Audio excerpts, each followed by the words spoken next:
Welcome to Yellowstone Story. Every story holds a lesson, a twist, or a spark of inspiration. Here, we dive into gripping tales, some heartwarming, some shocking, but all unforgettable. So sit back, relax, and let's begin. I accidentally became a witness to a conversation I was never supposed to hear. Sitting in the garden, I was enjoying the cool morning air when voices drifted through the slightly open terrace window. Mrs. Mitchell, my fiancé's mother, was speaking with her friend Sarah. They were discussing me, my marriage to Paul, my husband, and their words will stay with me forever. I had already grown used to her dislike, but what I heard was far worse than simple disapproval. She didn't just oppose our wedding, she was plotting a way to make him change his mind. I was about to leave, but the next words left me speechless. They knew I was pregnant. Instead of joy or even reluctant acceptance, Mrs. Mitchell coldly stated that she didn't want a grandchild like this. I felt my pulse pounding in my temples. My heart clenched in horror as I saw her take a tiny glass vial from her pocket, empty its contents into the tea, and stir it thoroughly. As it turned out, that cup of tea was meant for me. I couldn't believe what was happening. It seemed impossible. Maybe it was just some harmless herbs? Maybe I had misunderstood? But the expression on her face left no room for doubt. At that moment, I realized she wanted to get rid of my child. From the very beginning, my story with Paul felt like a fairy tale. I was a student, completing an internship at one of the leading companies, and I had no idea that the guy I accidentally bumped into in the hallway wasn't just a programmer, he was my boss. He introduced himself humbly, without any titles, and I would have never suspected the truth. We started running into each other frequently, in cafes, at the office, in the parking lot. Only later did Paul admit that these encounters were not coincidences. From the very first moment, he was captivated by me, and did everything he could to win my attention. I didn't care about his bank account or his status. What drew me in were his deep brown eyes, his kind gaze, his gentle smile. But most of all, it was the kind of person he was. Paul cared about people, helped those in need, and never placed himself above others. He was exactly the man I had been looking for, and I fell in love with him with all my heart. But not everyone shared my happiness. From the very beginning, Mrs. Mitchell made it clear that she didn't consider me worthy of her son. She never hid her disdain and believed that this infatuation would soon pass. But when Paul announced our decision to get married and she found out that I was expecting a child, her behavior became even worse. She did everything to make me feel inferior. She tried to turn me into a servant, forcing me to do all the housework, humiliating me, and searching for ways to break my spirit. But I didn't complain. I knew that her love for her son blinded her. I tried to ignore it. That day I had the day off. I went out into the garden, enjoying the warm air, when I overheard a conversation that changed everything. I froze, my heart pounding faster. I saw something I was never supposed to see. Mrs. Mitchell's voice shattered the silence of the garden, making me flinch. She called for me, her loud, commanding tone leaving no room for hesitation. I knew that if I didn't appear immediately, it would raise suspicion. Forcing myself to stay composed, I took a detour around the garden, trying to keep my face calm even as fear twisted inside me. I walked up to the terrace where she sat with her friend. My chest tightened, but I forced a smile, pretending nothing had happened. "You called for me?" My voice betrayed me with a slight tremble, but I forced myself to speak evenly. Mrs. Mitchell was overly welcoming, overly friendly. She insisted that I have tea with them, asking casual questions about my life with Paul, as if she genuinely cared. But her gaze was cold, piercing. I took a step back. I needed to leave, to escape this trap. I told her that I wasn't feeling well and that I would drink my tea in my room, but she went pale. Her expression shifted in an instant, and her voice took on a sharp, almost threatening edge. "Just try it." I put in so much effort, I couldn't refuse. She wouldn't let me leave without seeing me take a sip.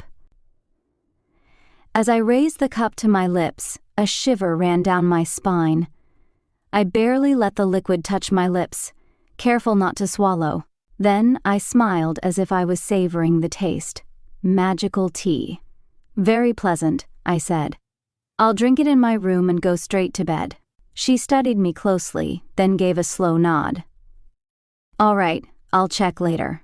I held my smile, but my hands were trembling as I hurried out the door. I stepped outside, gripping the cup tightly, barely able to control the shaking in my hands. My head was spinning, my thoughts tangled. I had to get rid of this tea, but not just like that. I needed to find out the truth. What if I was wrong? What if Mrs. Mitchell was just showing off in front of her friend, and this was just a harmless herbal infusion? I locked myself in my room and quickly scanned the space, searching for a place to pour the liquid. Throwing it out the window would have been the easiest solution.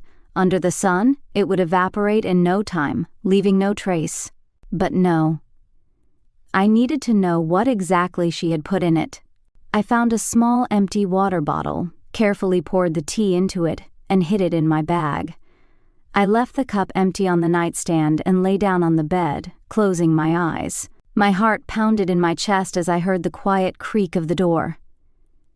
Mrs. Mitchell entered, walked up to the nightstand.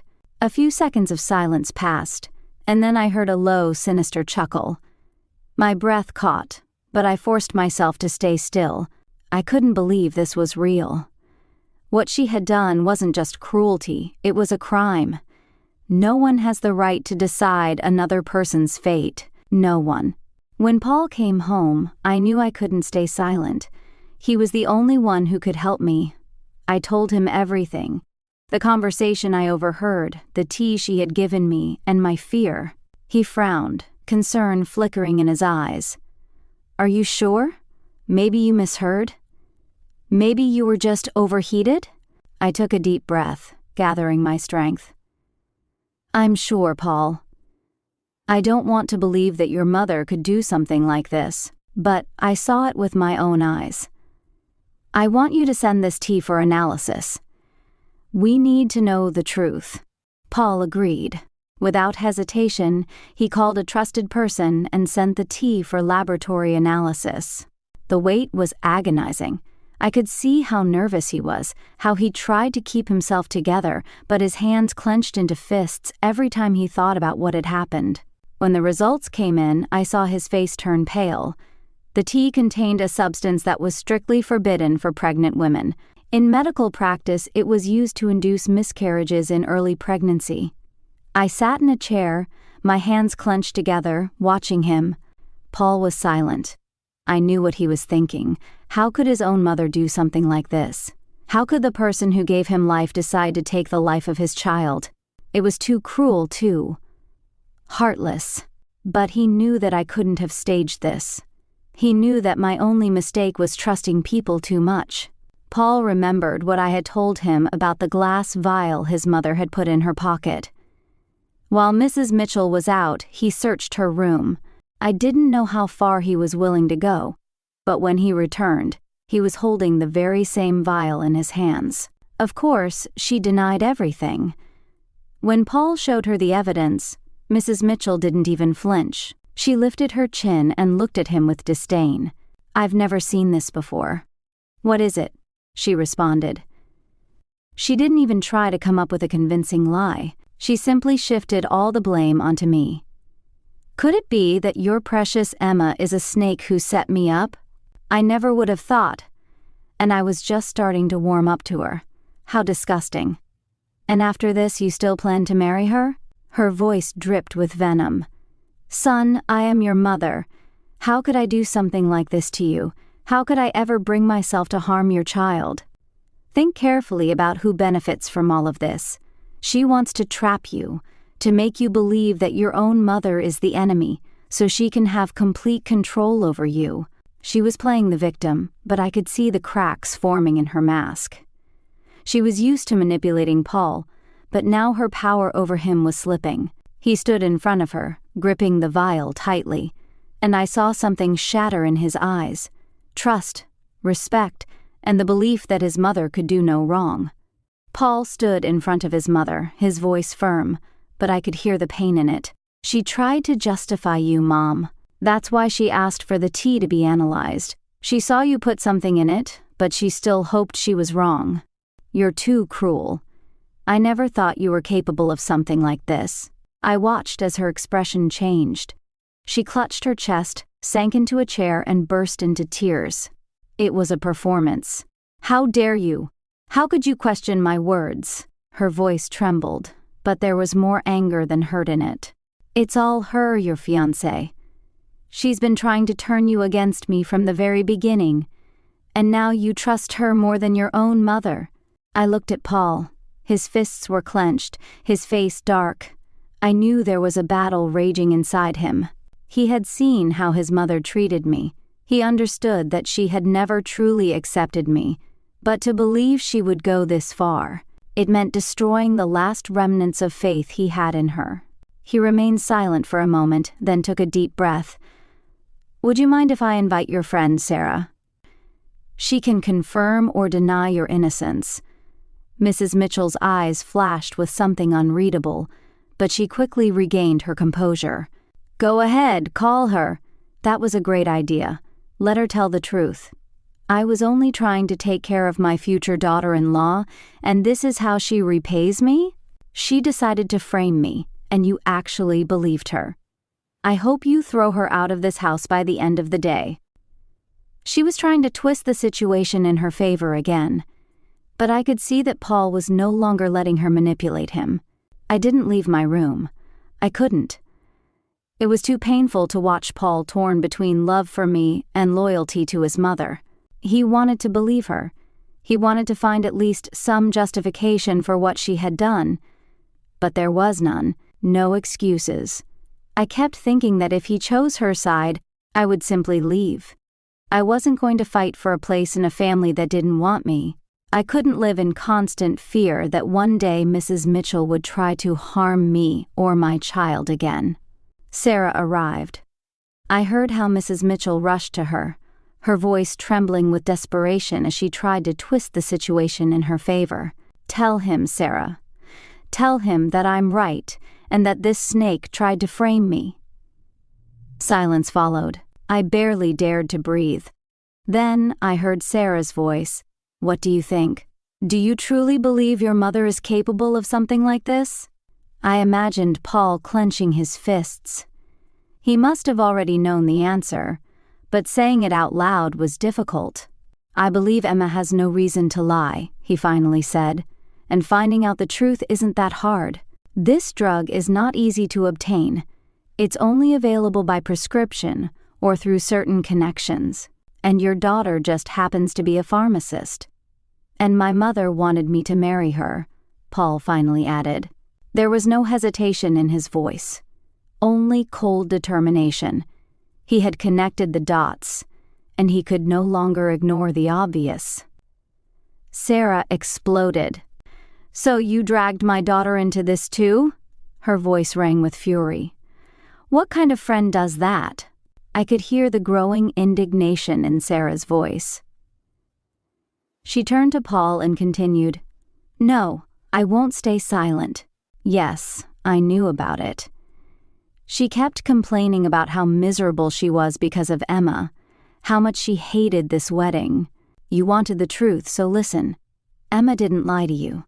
I personally heard your mother making plans, and at that moment, I realized she had completely lost all sense of humanity." A tense silence fell over the room. Paul looked at her, his expression cold and thoughtful. "If you knew, why didn't you stop her?" "How could I? When she sets her mind on something, is there really a way to change it?" Sarah replied. Mrs. Mitchell couldn't take it any longer. She shot up from her seat, her face twisted with rage, and lunged at her friend, her voice trembling with fury. "Traitor! I was so good to you, I considered you a sister, and this is how you repay me." Paul quickly stepped forward, grabbing his mother by the shoulders and pulling her away from Sarah. "Enough, Mom. Get out." She froze, as if she couldn't believe he had actually said it. "Pack your things," he continued, his voice turning icy. "You have your own apartment, so go there. This house was left to me by my father, the man you hated your entire life, so you have no place here anymore." His words hit like a blow. I saw Mrs. Mitchell pale, her lips trembling. And remember, Paul took a step forward, his gaze hardening. "If a single hair on Emma's head is harmed because of you, I will forget that I ever had a mother, and I will send you to prison. I have more than enough evidence to do it right now." I closed my eyes, struggling to suppress the trembling in my body. It was over. Paul had made his choice, and he chose us. Mrs. Mitchell stood in the middle of the room, her face contorted with rage. "So, this is how you treat your own mother? You're replacing me with some nameless girl?" Her voice cracked, but there was no pain in it, only anger. She didn't realize she had already lost. Paul looked at her with cold determination. "And who were you before you married my father?" Paul's voice was low and tense.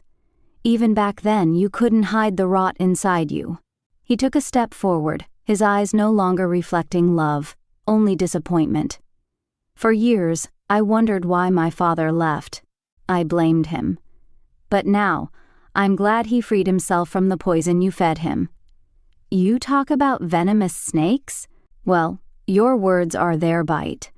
The only difference is that a snake's venom kills the body, while yours destroys souls." Mrs. Mitchell turned pale, but Paul wasn't going to stop. "At least my father got to live happily in the end, and I won't let you destroy my family. From this day on, I want nothing to do with you. You crossed the line, and now I no longer have a mother." His voice was final. She flinched, her lips trembling, as if she had finally realized she had truly lost her son. "Paul, I made a mistake." Her voice softened, almost pleading, but he didn't believe her. He couldn't anymore. Trust can be shattered in an instant, and rebuilding it is nearly impossible. Sometimes it's completely impossible. She left, and at that moment I felt the air in the house grow lighter, as if a crushing weight had finally been lifted. Paul walked over to me, gently taking my hands in his. "I'm sorry, Emma. I'm sorry for even doubting you, even for a second." I could see how much it hurt him. He hadn't just lost his mother. He had lost the illusion of family he had tried so hard to hold on to. "I will never let myself doubt you again," he whispered. And I knew he meant it.